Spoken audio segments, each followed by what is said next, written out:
HLB Conecta.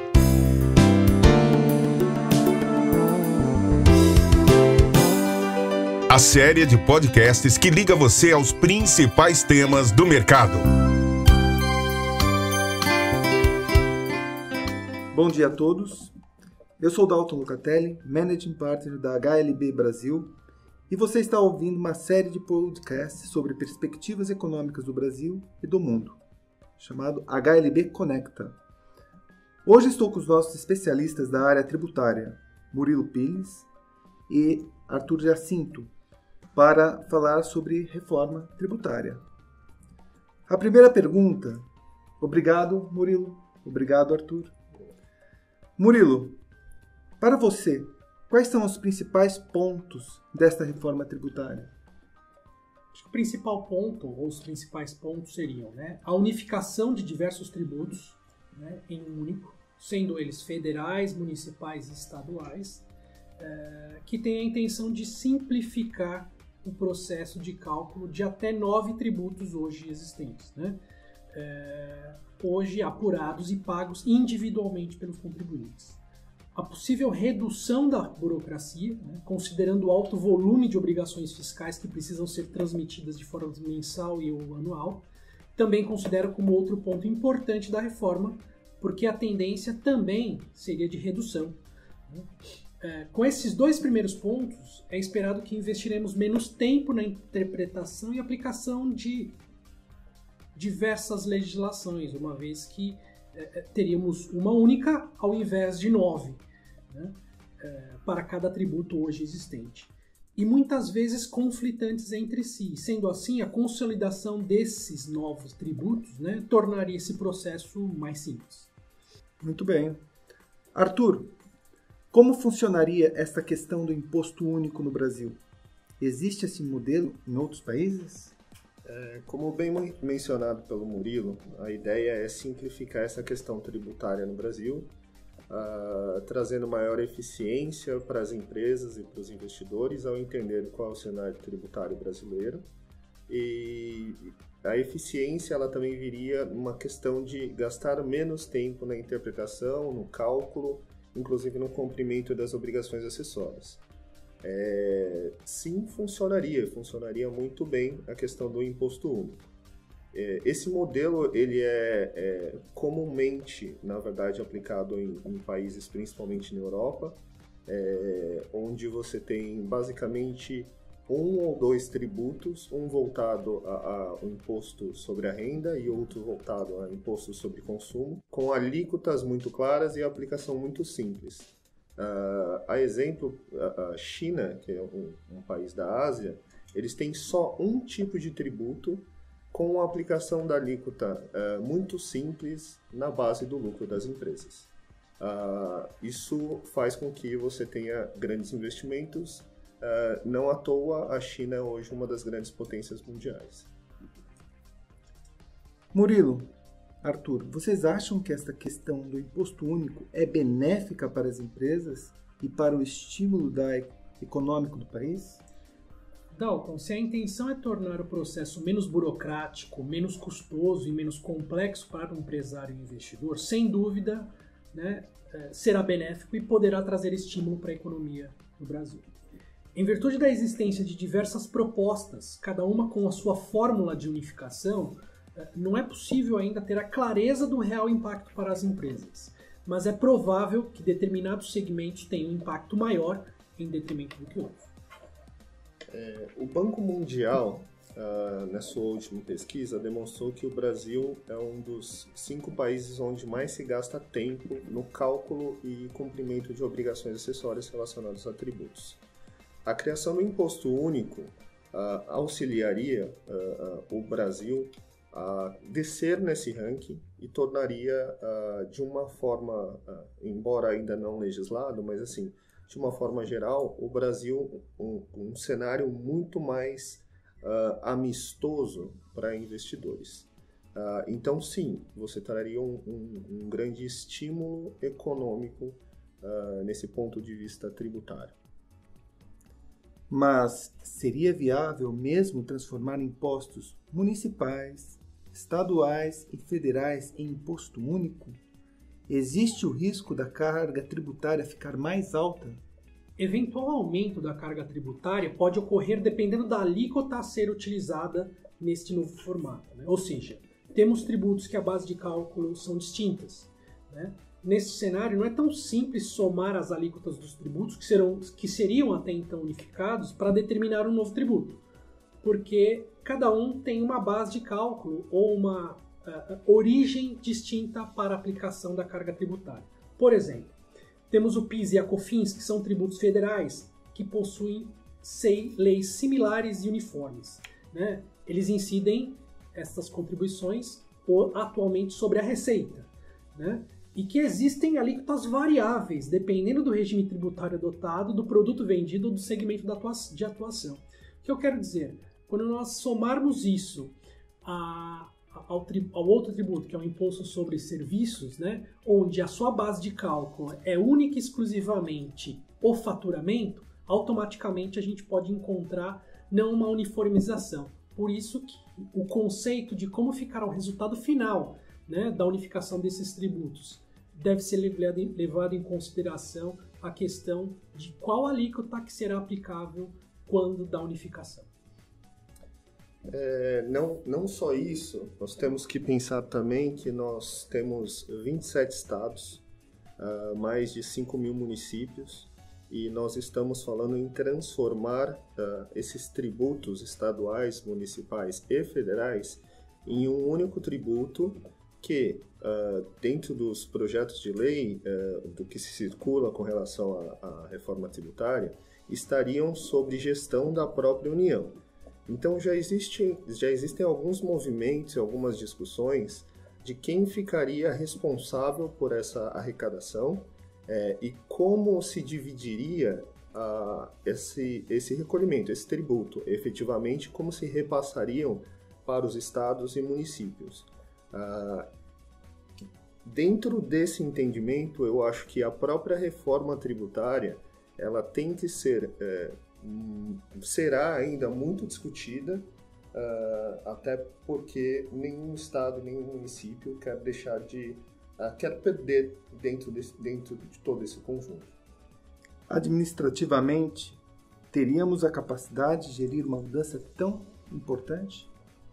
Em linha com o que o Arthur comentou, a questão mais importante nesse caso está relacionada à distribuição da renda que ficaria, de acordo com as principais propostas, a cargo da União.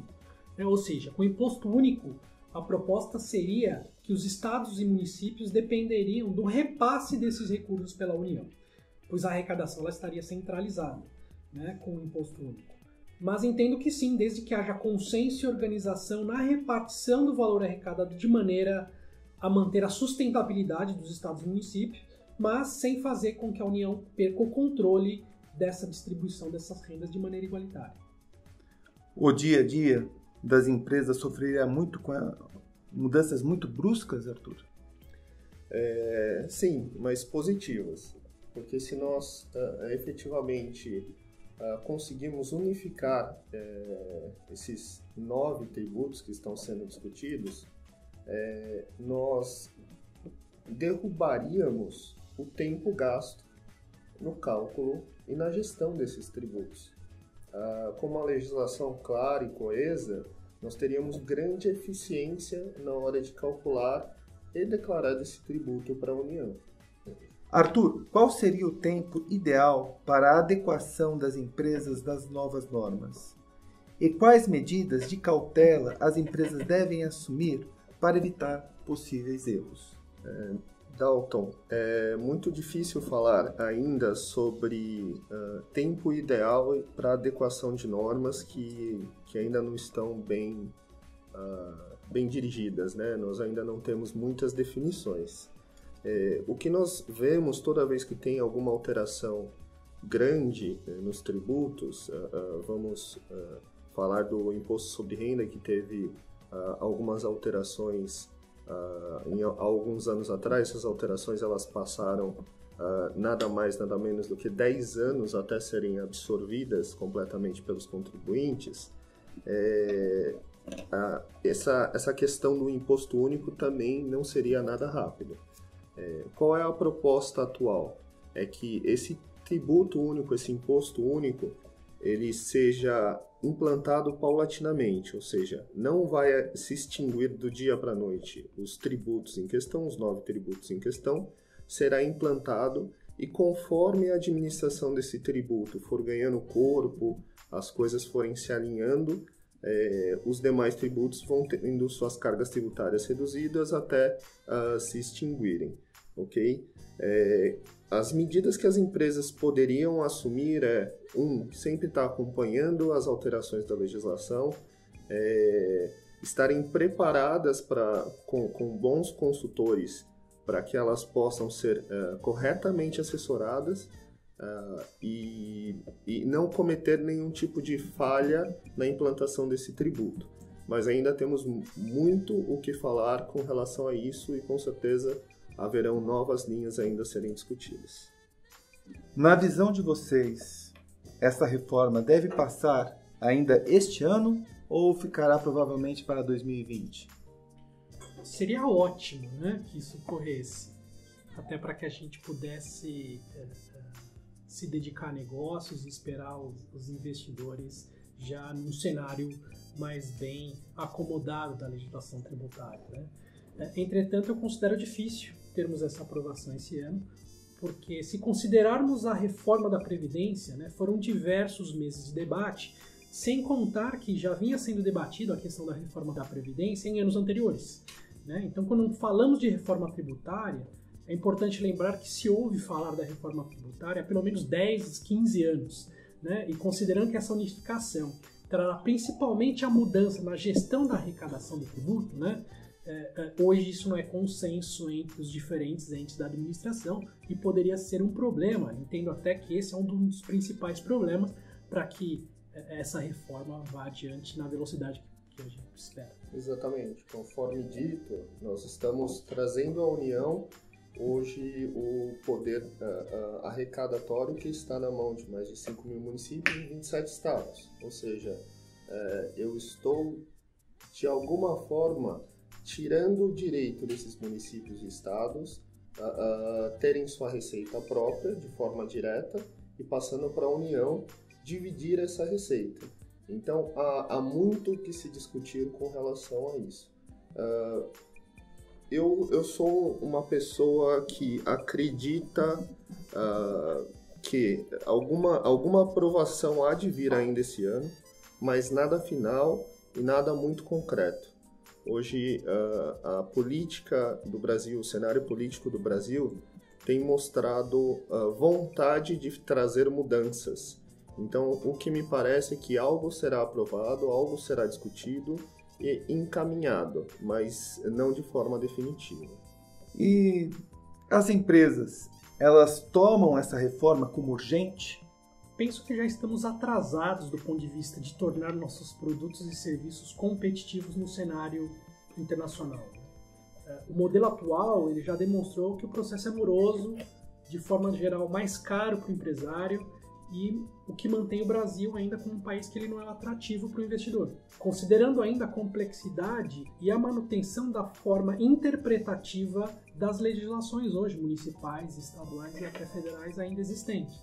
Então, de fato, considero isso como algo fundamental se estivermos falando aí de crescimento econômico e da possibilidade de termos um investidor enxergando o Brasil como um país potencial em termos de investimento.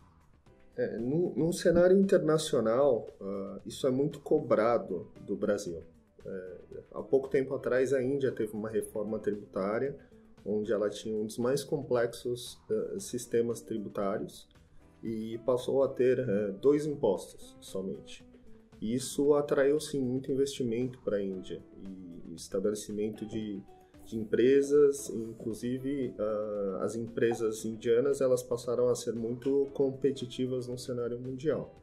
Então, acredito que as empresas brasileiras, as grandes empresas brasileiras também esperam essa simplicidade tributária para que elas possam atrair investimentos e possam ter uma eficiência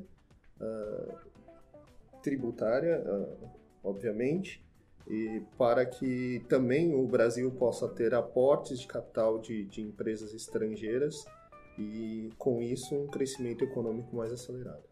A reforma seria capaz de gerar mais entrada de empresas estrangeiras investindo no Brasil? Sem dúvida, Dalton.